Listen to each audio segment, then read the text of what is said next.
Welcome back to another episode of the Backyard Boys Outdoor Podcast. Today we're kind of switching gears. We've been talking hunting a little bit. Today we're switching gears and talking a little walleye fishing. We're going to do a little summer walleye fishing, fall walleye fishing talk here today with Mr. Wes Smith from the Detroit Metro-Walleye Stalkers. So without further ado, I'm going to introduce to Mr. Wes Smith. How you doing over there, man? Pretty good. Yourself? Good. Before we get started here with going into the nitty gritty, man, let's why don't you introduce yourself a little bit more, kind of tell everybody where you're from, how you got started into walleye fishing and everything like that right now. Sure, yeah. Again, Wes Smith is my name. I'm born and raised in Detroit, Michigan. Grew up fishing Detroit River and Lake Sinclair, Lake Erie predominantly most of my life. Been fishing that now for about going on 35 years. Ironically, my grandmother was my fishing partner. She kind of what got me started into walleye fishing and just fishing in general. And me and her just kind of every weekend, she had a buddy who was a charter on Lake St. Clair, and he was a walleye charter, and we used to kind of go out with him occasionally and show us kind of tricks of the trade. And eventually it got to the point where grandmother just kind of wanted her own boat, so we kind of got our own boat and docked in the Detroit River, and that was it for me. Couldn't stop me from going walleye fishing, I think, ever since. And since then, I've grown a huge passion for just love fishing in general, but specifically walleye fishing. For me, it's just something about the chase of walleyes, and you can catch them a lot of different ways. There's so many different techniques you can use to catch them. Over some other species of fish where there's just only a couple ways to maybe get them. But walleye, I mean, there's almost endless ways, any way you can think of, you can catch them. And that's just kind of what prompted me in this era of social media kind of start to share just my passion and love for the sport with others. And that's how Metro Detroit Walleye Stalkers got formulated. It's just kind of grown from there. Before that, I kind of saw how some other fishing groups were, and everybody, to each their own. How you run your group is how you do it. But just saw where, people had gripes about whatever in certain groups, and just wanted something where people could get knowledge. And, some guys feel like sometimes, sharing too much information is bad or whatever. And for me, there's enough walleye in the system for everybody to catch fish, and I don't care. We can all catch fish.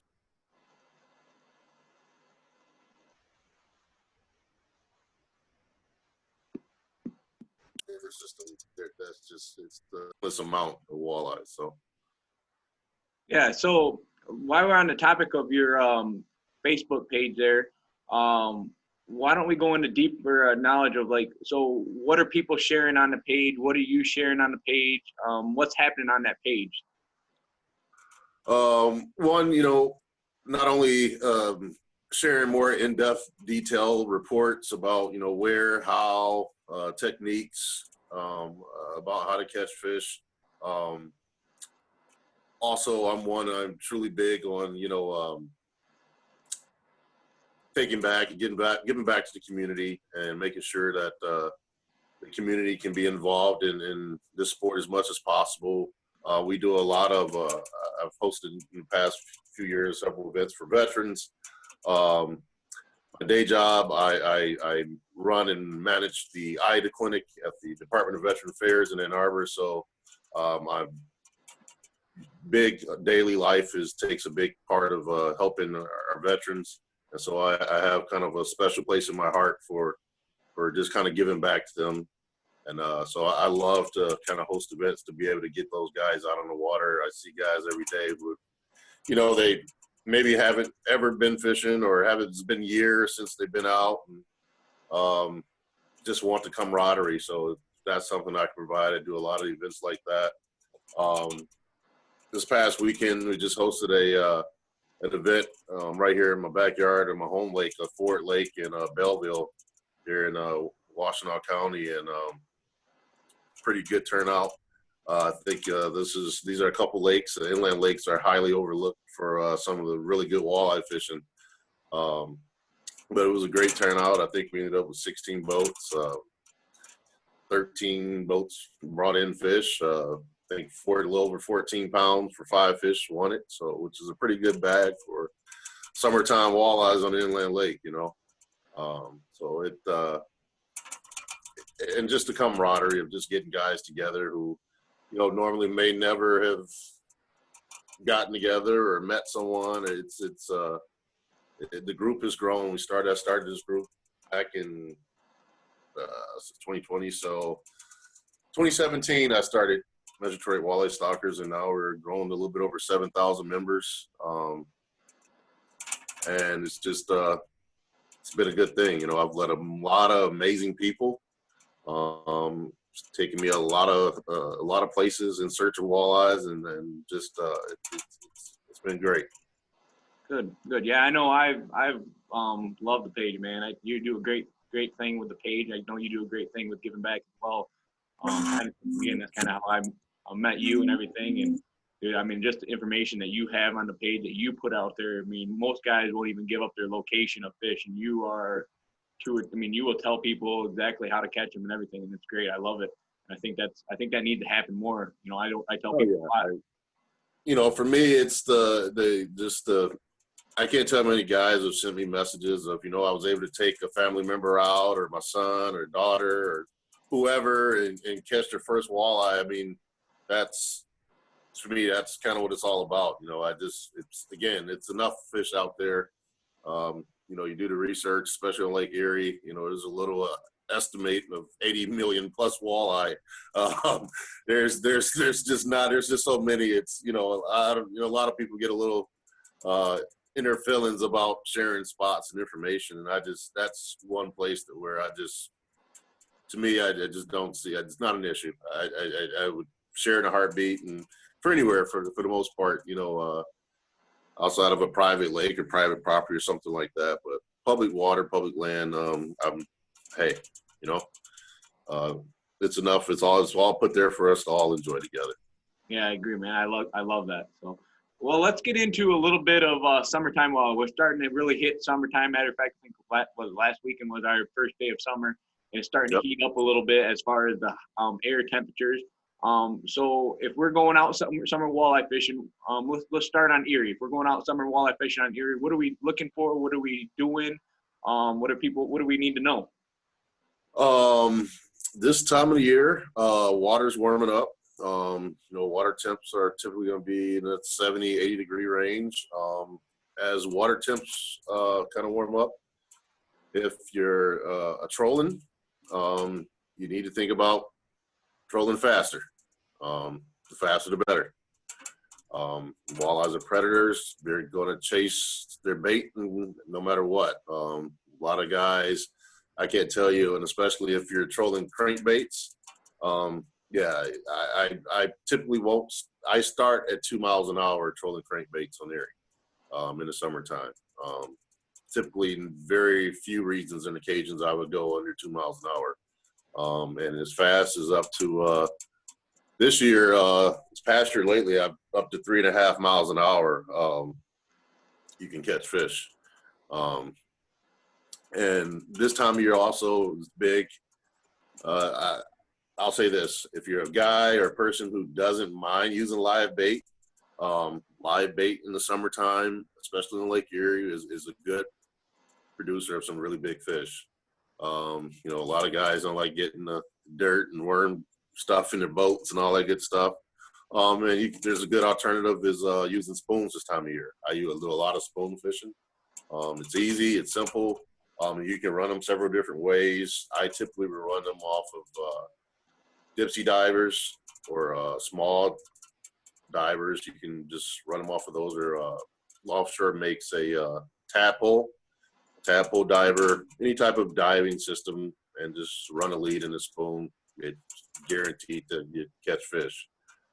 And predominantly, for me personally, running cranks and spoons, I'm a hard bait guy. There are very few occasions I'll go to live bait, outside of a tournament per se. You can catch big fish on spoons and cranks. And on the Erie, I mean, location-wise right now, realistically, they're kind of all over the lake, so it's a matter of kind of being able to have a fish finder, go out there and locate them. Depending on the time of day, you'll find them suspended on the bottom. Right now, this time of year, you can catch them both ways. Realistically, I always recommend, if you're trolling cranks, if you're targeting fish at 15 feet, you probably want to target a couple of feet. You put your bait right above them, 2 to 3 feet right above them. So target at 12, 13-foot range if you're marking fish at 15 feet. And they'll come up and get it. And trust me, this weekend we had fish in 27 feet of water, and they were suspended 6 feet down. So, just pay attention, see where they're suspended at, and just set your baits accordingly there. Good. Now, not only, I mean, most people I know, I mean, especially on Facebook, will talk Monroe out of Bowles and out of Sterling State Park. I know you do a lot of fishing out of Ohio. Where are you going at in Ohio and targeting those fish this time of year? You know what? Kind of depends on if you're just targeting some meters. You can pretty much go out of any port in Ohio and from the islands all the way to Pennsylvania and catch them. If you're looking for some bigger fish, honestly, this time of year, if under normal circumstances, I'd probably start targeting the Canadian water side of Lake Erie, to be honest with you. More so in that Wheatley, maybe Erie area. You can even go down to Ohio, and if you go down to Ohio, I would probably start targeting that Cleveland, going all the way down to Geneva area, if you're talking about some trophy-size walleye. But outside of that, I mean, you're going to catch walleyes from Michigan to Ohio every port for the remainder of the year. Really, really. Now, so as it warms up, do you have to go out deeper? I mean, are they still coming up into the bays or what? You know what? In Michigan waters, you're going to find most fish right now kind of out more towards the deeper waters in that Michigan-Ohio line, so in that 24, 20 to 20, 28, 29 feet of water range. You will, depend on the time of day, you might occasionally find some fish closer to shore inside the bay still. You won't be as many right now because you're going to find probably inside the bay, you're going to have a lot of more mixture of junk fish, a lot of sheephead, muskie, things of that nature. There's even a lot of perch starting to come in. Guys are starting to tag a lot of jumbos, even trolling for the walleye on the crawler harnesses. There's some perch even hitting the crankbait. So, but deeper water is typically, if I'm just going out, I want to get someone, put somebody on a limit, catch some fish, and have fun all day and some steady action. 9 times out of 10, I'm going to target the deeper waters this time of year. If you go over in Ohio or even the Canadian waters, it's typically going to be in the deeper, 20-plus foot range. And the further east you go, the deeper it gets. And even then, again, it's all about finding where they're suspended at in the water column. Even in Ohio, at 70 feet of water, those fish could be in the top 20 feet. Okay. Cool. Now, color matter at all much this time of year? Color is just going to be dependent upon the situation. Watercolor, day, sunlight, if it's cloudy. So that's all. There's a lot of other factors to kind of go into color. Yep. But if I had to say I had to choose a color, I mean, there's a few colors you probably can't go wrong with. My kind of mantra is purple, red, orange, and pink. Prop. You got those 4 colors, you pretty much aren't going to go wrong. Okay, cool. Well, let's head north a little bit and let's go into the Detroit River. I know that's a big spot for the spring. Can we catch walleye in the summertime in the Detroit River? Absolutely. I think there's a misconception with Detroit River. A lot of people just know it for what it is, the run per se in that springtime. But that's one river system that consistently holds fish all year long. 12 months out of the year, there are walleyes in that system, and you can catch them even in the same fashion all year long. If you're jigging is your thing, you can jig them 12 months out of the year. Right now, a lot of guys are going on there are bottom bouncing with crawler harnesses. That's probably your most consistent way you're going to get them in the summer months. Again, live bait, walleyes love live bait in the summer months. The crawler harnesses, the night crawlers, leeches. It's huge for walleyes in the summer months. But grab you a 2-3 ounce bottom bouncer and get your crawler harness and then just in the Detroit River, you want to go the same direction as the current. Stay in that, and your speed will vary, but typically in that I'll say 1.8 to 2.2 mile per hour range is typically the speed I kind of go, and you can catch them all day long. Really? Enough too. A lot of people, it's overlooked in the fall. I'll tell you, in October, November, same places you're fishing in April and May, same places you should be fishing in October, November. You get the same type of fish as well. So are you targeting like the deeper, like the shipping channel, like along the shipping channel edge and everything like that? Yeah, mostly you want to, right now, targeting edge of channels in the deeper water is where you're going to find them mostly. But any part of the river, to be honest with you, mid-river all the way up to upper river, you'll find walleye. I was last there, I think 2 weeks ago. I spent last week pre-fishing. So, even 2 weeks ago when I was there, and I know a couple of my buddies who went out as recent as yesterday, and they're still slaying them. Nice. Okay, and that's you're running meat rigs there. Your crawler harnesses with bottom bouncers. Okay, or you can jig them. Yeah, I got a buddy. He jigs. He jigs every single day that river, and he gets them every day. Nice. Okay. All right. So let's go into Lake Sinclair. So what are we looking for there? What are we doing there? Are we doing the same thing in Erie? Yeah, same thing. You got to realize Lake Sinclair is a little bit more shallow lake, than Lake Erie. You got an average depth of 17 feet in Lake Sinclair, so not as deep. But right now, this time of the year, same thing. A lot of those walleyes are going to be transitioning, especially in these hot summer days, along that shipping channel edge. You can run crankbaits if you want to troll. I grew up, honestly, just drifting crawler harnesses. That's a highly successful way to kind of get them. Realistically now, again, you can't do it right now, but the Canadian side of that lake is a little bit more better set up as far as structure. It provides a lot more weed beds kind of for them to go in and out of. There's a lot of humps and stuff on the Canadian side of the lake as opposed to the American side of the lake. Not saying you can't get them on the American side, but right now, if I was out there, I would kind of concentrate on that mouth of the Lake where the St. Clair River kind of dumps into Lake St. Clair. All those channel mouths, that north-south channel, but that kind of the areas I would kind of target and focus on right now. And any kind of method you want to use, you can get them. Ironically enough, I talked to a lot of guys who are smallmouth bass fishermen out there who are pitching jigs and tubes and crankbait or spinner baits, and they get into a lot of walleyes just accidentally that way too. Really? You can find them in the weed beds. Right now, they're going to be buried in those weed beds, though. Okay. You can run crawler harnesses right above the weed beds. That's also a really good way to kind of target walleye too out there. Nice, nice.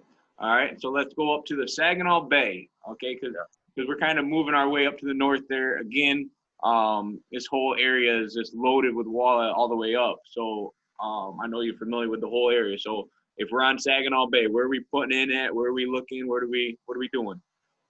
Kind of again, same thing right now. Saginaw Bay is another one of those, fisheries that you can kind of put in on either side of the bay, anywhere in the bay, and kind of go out and catch walleyes right now. Right now, I mean, popular spot is Linwood. I go out of Linwood Beach Marina, and there's a few areas going out to the channel. Again, that side of the bay is typically a shallower side of the bay, especially towards shore.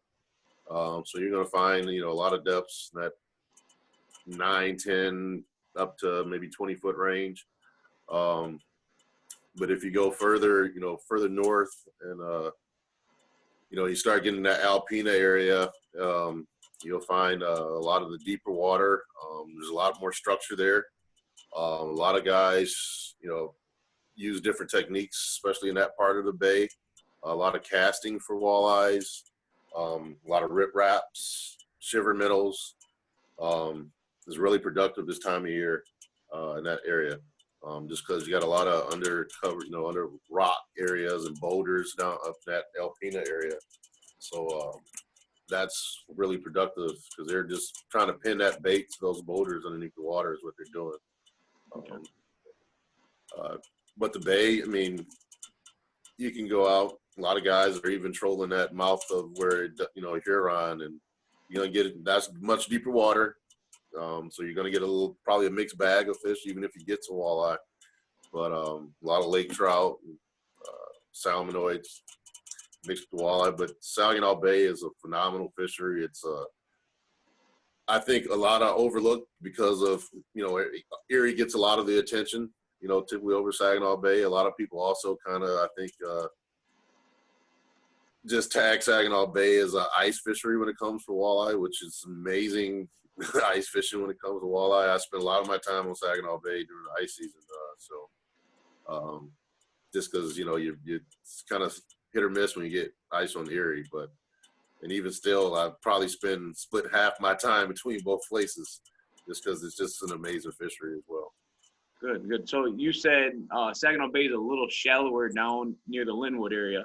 So you're targeting, what depth are you kind of looking at for there now? Realistically, there is a couple areas if you're heading out towards the channel. A lot of kind of like underground humps and things of that nature, and I'm in that 15, 17-foot range. Just because, a lot of guys that target the shallows right now, you can target that 9 to 10-foot range, but you're going to get a lot of pike right now. It's kind of mixed in. So to just kind of keep from dealing with those kind of fish, I'll move out and just kind of hit a lot of those structures going towards the shipping channel. In that 15, 7-foot range. And if you run right along that shipping channel, generally in that 20, 23-foot range, I'll target there. You'll find them eventually. Okay. Okay. So now that we've kind of talked location, kind of the bait, stuff like that a little bit, what cranks are we using? Are we using the Bandits and Husky jerks? Are we using something else? Depending on the fishery, I'll just say Erie. Erie, you can't go wrong with kind of Bandits all year. That's kind of you can kind of catch if you just had to pick a crankbait to use. Lake Erie, you kind of use Bandits all year long. Saginaw Bay, I typically am more prone to use a lot of flicker minnows, flicker shads on Saginaw Bay. This time of the year, kind of all fisheries, it doesn't matter. I'm big on pulling Hottentots. It's just an outright that bait catches fish in the warmer, kind of that warmer water in the summer months, no matter what. I use that bait even on the inland lake. I caught a lot of my fish in the tournament this past week on a Hottentot. So Hottentots is another big one. Reef runners, that's kind of all around. You can use that. Saginaw Bay, Erie, Lake St. Clair's. That's another one. But downsizing the baits this time of year is typically my rule of thumb. I kind of go away from the big, 11s and 12s, down to the 5s and 7s. I might run as big as a 9. It'll probably be my largest size crankbait. Okay, that's good to know. Yes. Okay. So, so just to kind of wrap the summer up. So as the water temperature starts heating up, we're going to troll a little bit faster, probably use a little bit smaller baits. And then depending on what fishery we're fishing in, we could use the bandits, or we can drop to the reef runners, maybe a smaller reef runner, or flicker shads up in Saginaw, correct? Yep. Perfect. So let's switch gears as we start heading out of August into September. And it starts, the nights start, getting shorter, or days start getting shorter. Temperatures are dropping a little bit. What are we doing different as we start heading into the fall fishing? Yeah. So as start losing daylight, water temps start dropping. Fish start putting on that feedback for the winter. They start kind of typically moving closer to shore, following big piles of bait. And as that water temps drops, typically most times you want to start slowing down. You start getting back into those 50, 40-degree water temps.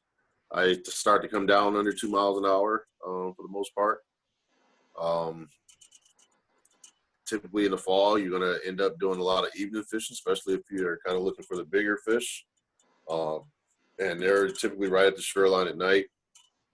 I do a lot of night fishing, and I can tell you, especially on Lake Erie, I'm typically not targeting anything deeper than 12 feet. 6 to 8 feet is typical.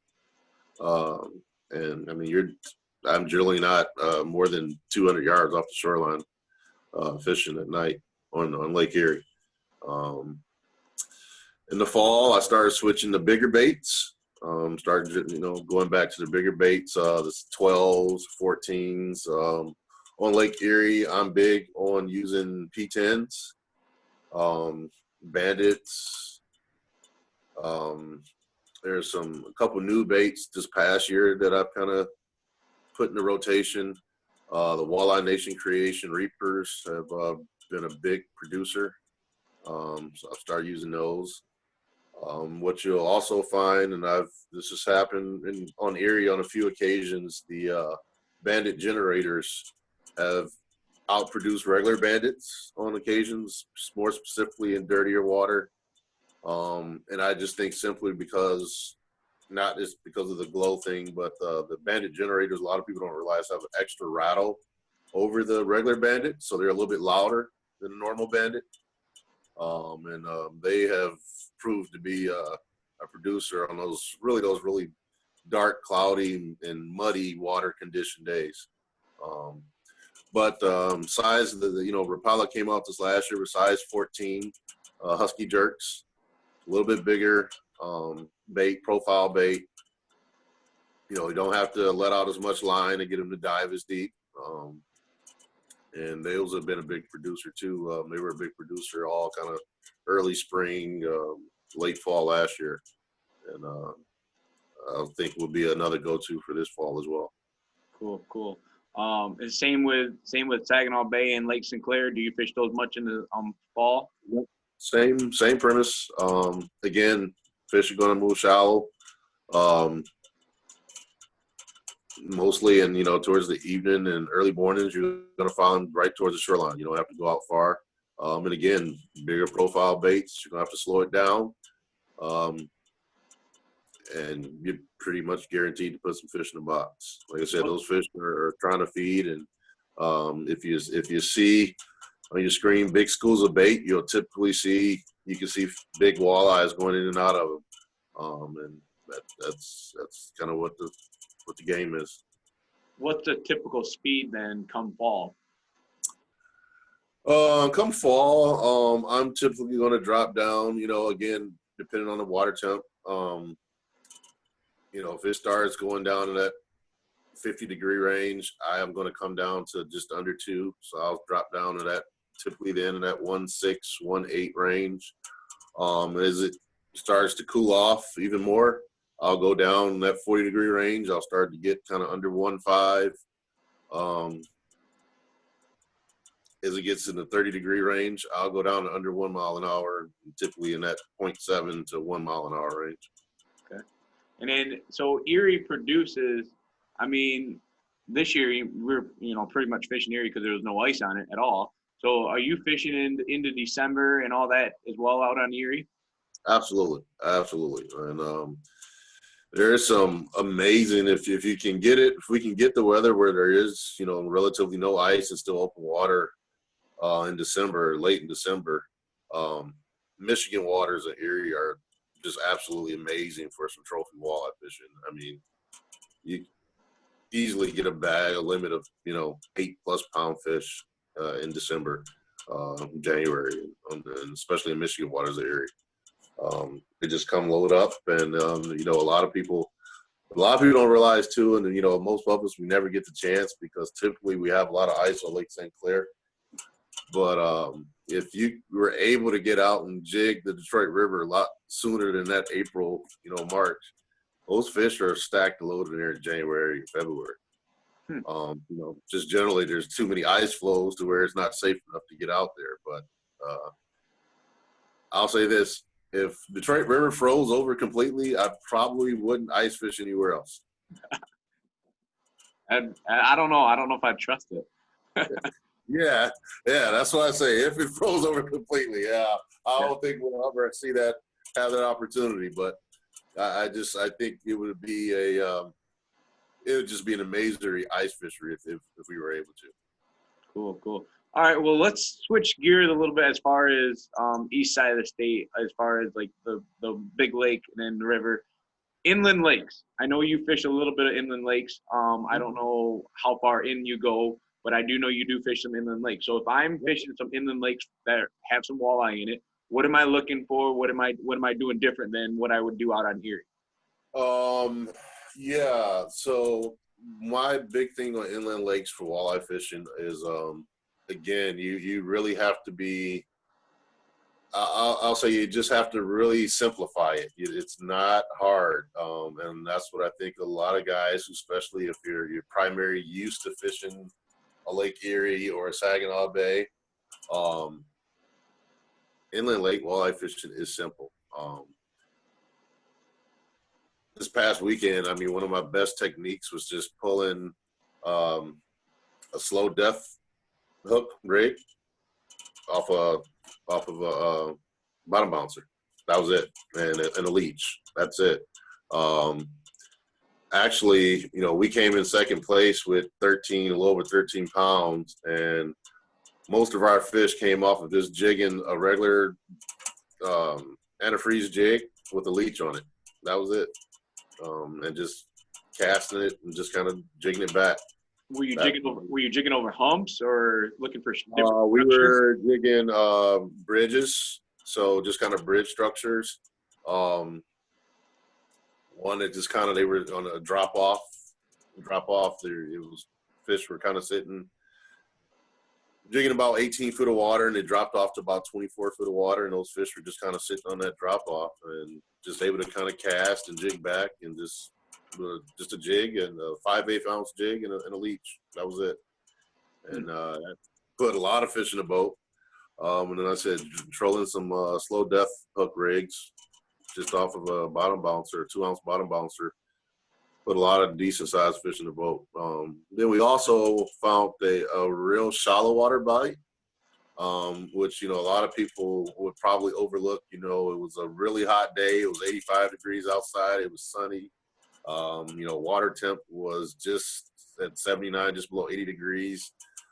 So a lot of people wouldn't think to look in, 6 to 8 feet of water for a bunch of big walleye, but that's where they were. We trolled number 5 flicker shats at like 2.5 miles an hour, and it just kind of, if you didn't know you were on Lake Erie, you would think you were. That's awesome. Okay, sweet. But inland lake, I would just say typically over anything over Lake Erie, you need to look at structure, weed beds, any type of underwater, you know, man-made structure, sunken boats, you know, humps, things of that nature. Typically, inland lake walleyes are going to be predicated to some sort of structure. Okay, cool. So, I forgot to ask you this earlier. Now, night fishing, does that what's the difference between that and like, say when the sun's up? What, you know, where are those walleye? Are they starting to come up in the water column? Yeah, so they're going to be really shallow. Again, most likely really close to shore. Again, they're feeding. You know, pretty much know. You know, they're going to chase that bait towards any type of structure they can pin it to. I very rarely, even with night fishing, I mean, even on my home lake here, I just walk sometimes at night and cast the shoreline, and just usually a shallow water bait, no matter what it is. I use a lot of shallow water bandits a lot. You know, so they only dive, you know, 5-6 feet, and you can just murder them. Even on Erie, I mean, I do a lot of my night trolling on Erie. And again, I'm typically trolling the shoreline. I'm not nothing but a few hundred yards, if not no more than a mile off of the shoreline. I'm usually targeting really shallow water, and I'm talking about as shallow as 4 or 5 feet. We'll start there and just keep moving out till I can find them. And again, most of the time you're going to find them related to some structure, and it's because they're just chasing that bait against it in their feet. Cool. Now, what does your typical spread look like? If you're going out on the bay or you're going anywhere, what's your typical spread kind of look like as far as how you're running your baits and how the depth back, and like how do you set everything up? I'm primarily a crankbait guy. That's my favorite way to fish, troll crankbaits for walleye. But if I was going to do that, it again depending on where. But if I'm just running straight leads with no like snap weights or anything, no divers, I'm just going to run the way I set it up. I run my longest leads out the furthest, and then shortest leads on the inside of the boat. For me personally, that allows me, if I get a fish, the longest lead is just I can fight that fish and not cross the other lines, the shorter lines that are in closer and tighter. If I'm running snap weights or something like that, I'm going to reverse that. I'm going to run my highest lead on the outside and my deepest lead on the inside of the boat if I'm running snap weights. That way, you know, if it's something higher, fish higher and it's shorter lead, that can come over those deeper leads that you got closer to the boat. And no matter if I'm, you know, and that's if I'm running trolling cranks or spoons or whatever. Okay, cool. All right, well, we're starting to get into, I want to be cautious of your time here. Let's say I'm a new walleye fisherman. I've never fished before, which that's not true, obviously. But let's say, you know, somebody listening to this, like, man, I want to start getting into it. What are some of the baits, you know, that I should probably target? What am I looking for? If I want to start doing some walleye fishing, let's say summer, probably not an option, maybe in the fall, start targeting the fall. What are some of those go-to baits that you would say, hey, you probably should pick these up? You know, I'm one, again, not big on, you know, a lot of guys, and, you know, I'm probably pot calling the kettle black here because a lot of people have probably seen a little bit of my collection, but you don't need a lot. You really don't. A new guy who's just starting out, I would highly recommend grab you 2 of each different style and profile of bait. You know, grab you a handful of colors of each one. You don't need every stock color and custom color of bandit or in flicker shad and rapala. You don't. Get you, you know what, like I said, start with those, again, those colors, purple, red, orange, pink. If you're fishing Lake I say even Saginaw Bay, I throw in a little chrome in there as well. but you have those kind of basic colors, but grab you a couple of each baits, a couple of bandits, a couple flicker minnows, flicker shats. If you're on Lake Erie, I definitely would do some P10s, but 4 or 5 of each, and that's it. Just stock colors. You don't need to get into the custom colors. That's stock colors catch fish just fine. What's one of your favorite stock colors? For me personally, my favorite one is orange. So the blue and orange and chrome is my favorite one. That's no matter what. Bandit, Husky Jerk, give me that in any one, and that's probably one of my number one go-tos. Cool. Let's see. Is there anything else that you can think of that we haven't touched on that you think that people would need to know for summer or fall walleye fishing? Just one thing I'll say is, especially for fall fishing, walleye fishing, if you're going for trophy fish, make sure you got some good line.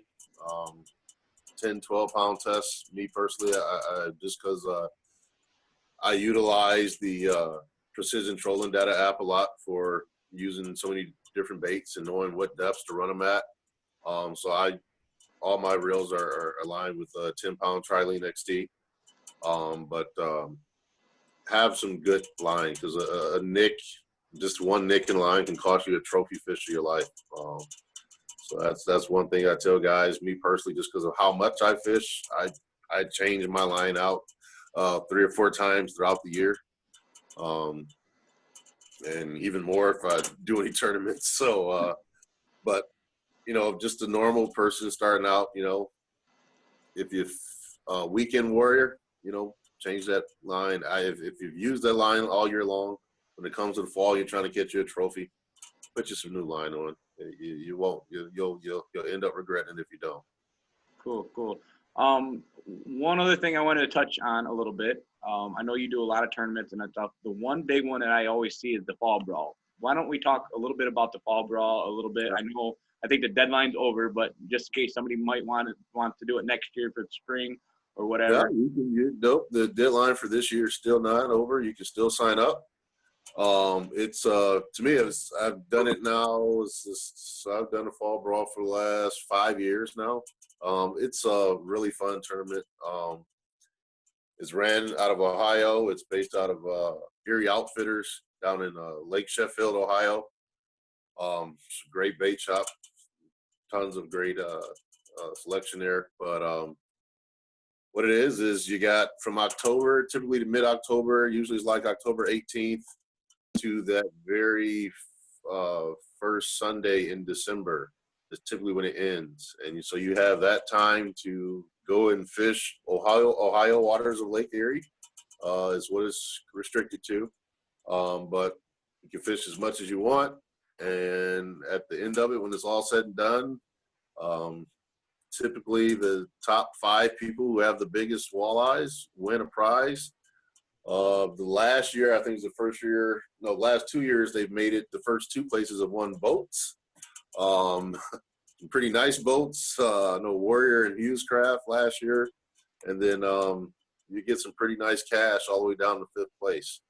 I think 5th place last year, I took home like $25,000. So it's amazing time, just because that time of year in Ohio waters, you're typically targeting, those fish are transitioning back for the fall to feed back to the Western Basin. And they're just putting on the feedback. So it honestly, probably your best chance if you're looking for a trophy-sized walleye. You want a 10-pound plus walleye. October to December is probably going to be your best bet. Now, is that only Ohio waters then? Yeah. Yep. Only Ohio waters of Lake Erie. Cool. All right. Yeah. I mean, I've always thought, I'm like, man, that's one place I just want to go fish is Ohio. I just haven't made the trip down there yet. Gosh, you got to, man. You know. definitely, like I said, right now, it's worth the sign up. I mean, it's $50. It's worth it. Yeah. It's totally worth it. It's even if you don't win, just the opportunities you got to go and try to catch, there's days that time of year, you get tired of catching 7 to 8 pound walleyes. And sounds crazy to say because they're just still not big enough to win. So you're like, where's a 10 pounder? And, I've talked to guys, especially other states, and I think we're a little spoiled with Lake Erie, some people have never seen a 7, 8 pound walleye, and here we are, we're throwing them back because we're tired of catching them. So I know there's some big ones down in that wild waters. I've heard. So a couple more questions here. What's Absolutely. your biggest walleye you've ever caught? 12.8 pounds out of Detroit River, 2014, jigging. Nice. That's a big walleye. And what was the length in that? 31 inches. Jeez, that's crazy. That's awesome. So yeah. All right, and the final question, and then I'm gonna give you the last word. If you had to choose body of water, species of fish, if you could go anywhere, what species would you target, and what body of water would you be at? Honestly, it would still be walleye, but it would be the Columbia River. Nice. Washington.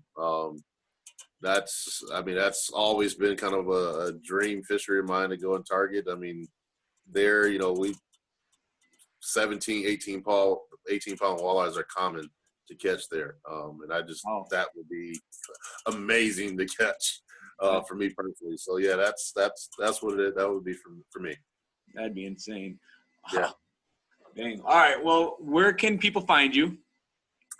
Again, you can kind of find me on Facebook, personal page, Wes Smith. You can also look up Metro-Detroit-Walleye Stalkers on Facebook. We're also on Instagram, Metro-Detroit-Walleye Stalkers as well. I'm also on Instagram, personal page, Wes Smith Walleye Hunter. That's Wes _Smith _Walleye _Hunter. Nice. Anything else you want to say? Anything else you got? Just, if you're interested in walleye fishing whatsoever, just looking for some information or looking for anyone, just a buddy to kind of hook up with, please look us up, reach out, and hope you enjoy and hopefully see you guys on the water. Yeah, I'd have to say if anybody is seriously looking for somebody who wants to get into it, wants to learn a little bit more, I would seriously look these guys up. Wes especially, he's a knowledge of information. He's very helpful, and he'll go fishing with. I mean, he loves fishing, so he'll go fishing with you. He'll show you. You can most likely jump in his boat. You got a seat, you want to learn or anything, I'll hop on someone's boat. I mean, that's the best to learn. If you got your own boat, you try to learn. It's best to learn on your own boat. So I'll hop on a guy's boat, and you'll get more knowledgeable that way because it's yours. You'll be able to take it back and duplicate it a little bit easier when it's your own boat. Cool. All right, man. Well, I want to thank you, Wes. I want to thank our listeners and everybody for listening and continue to subscribe to our page and everything. So again, thanks again, Wes, and thanks again to everybody else. Thank you, Josh. Thank you, Backwood Outdoors. Appreciate you having me, man. Look forward to seeing you on the water. See you, bud.